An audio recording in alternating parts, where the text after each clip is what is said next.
Hello and welcome back to my channel. Today we are making something simple, delicious and naturally healthy, my special Ugba sauce that pairs beautifully with yam, ripe or unripe plantain, and of course can serve as a base for your abacha. I started off by roasting my ehu, that's African calabash nutmeg. Once it was nicely toasted and that rich aroma came out, I took it off the pan and set it aside. We'll be blending that later on. Next, I move to my onions. I have 3 already cleaned and washed onions. I will just slice one for now and I will keep the remaining 2 aside. I'll be needing them later in the recipe. Please keep watching so you won't miss any important step. After that, it was time for my pomo, which is also known as cow skin. I've already washed and parboiled it off camera, so I simply chopped it into smaller bite-sized pieces. Welcome my old and my new subscriber, or if today is your first time of coming across my video, thank you so much for stopping by. I appreciate you all. Thank you for the support and the views and the like. I appreciate you all. God bless. Then I went ahead to debone my fish. I'm using smoked mackerel fish. Just take your time with this step. We don't want any bones in the sauce. Once I finish, I'll set the fish aside for later. Now for the blending. Remember the ehu, the calabash nutmeg I toasted earlier.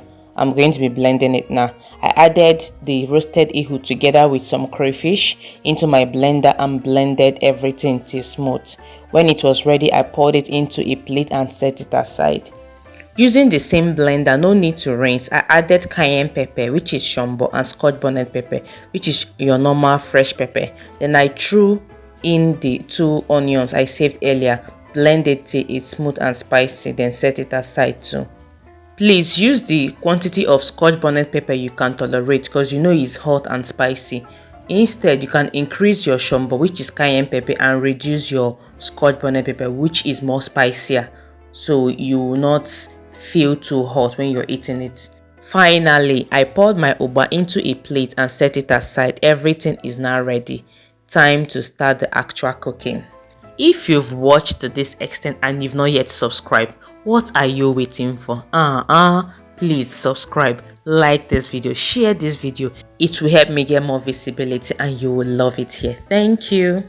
In a clean dry pot, I added some palm oil, red oil, then threw in some chopped onions and sauteed it till fragrant and golden brown. Once it got to that perfect golden color, I added the pepper mix I blended earlier with the onions and gave it a good stir to combine. Let them get to know each other very well. I covered the pot and let it cook for about 10 minutes on medium heat. After 10 minutes, this is what it looked like, rich and thick. I stirred it again, then went in with the crayfish and ehuru, that's calabash nut that I blended earlier. Added some seasoning cubes, salt, chopped cow skin, which is pomo, and the deboned mackerel fish. Stir everything properly to combine. Cover the pot again and let it simmer for another 5 minutes on medium to low heat.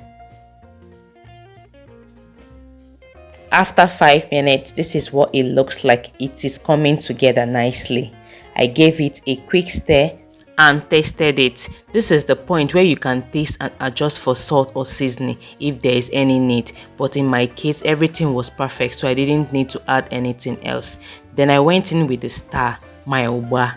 Yes, so I added a generous amount of ugba because I love it. Ugba is very nutritious and naturally healthy, so I didn't hold back. I stirred it in properly, covered the pot and let it cook one last time for 5 minutes on low heat.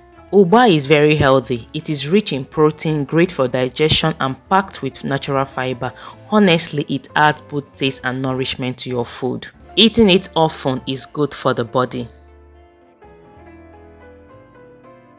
After 5 minutes, just look at that. Rich, thick, smoky, full of flavor. Our Ugba sauce is ready. Looking so delicious. This sauce can go with anything, I mean anything. It can serve as a base for your abacha. Perfect. It can even serve as a base for your African salad, boiled yam, fried yam, roasted yam, ripe plantain, roasted plantain, potatoes, anything at all. It pairs beautifully. tell me, will you be trying this recipe? Have you tried it before? Let me know your thoughts in the comments. So now let's cook the yam we'll be enjoying it with. In a clean pot of boiling water, I added my already peeled and washed yam, then sprinkle in some salt. Me, I don't do sugar, just salt. I covered the pot and allowed it to cook for about 10 minutes. After 10 minutes, I added some ripe plantain. You can roast your yam or your plantain if you prefer. Anything works with this ugba. I covered the pot again and let it all cook for another 15 minutes. After 15 minutes, the yam and plantain was soft and ready. I took it off the heat and served everything together. Just take a look. Are you seeing how delicious this ugba sauce is looking? Rich, vibrant and mouth-watering. Honestly, this meal was super delicious, and that's it, my people. Our food is ready. Tell me in the comment, will you be trying this recipe? I would love to hear from you. I hope you enjoyed today's recipe as much as I did. Thank you so much for watching, and I'll see you in the next one. Bye bye.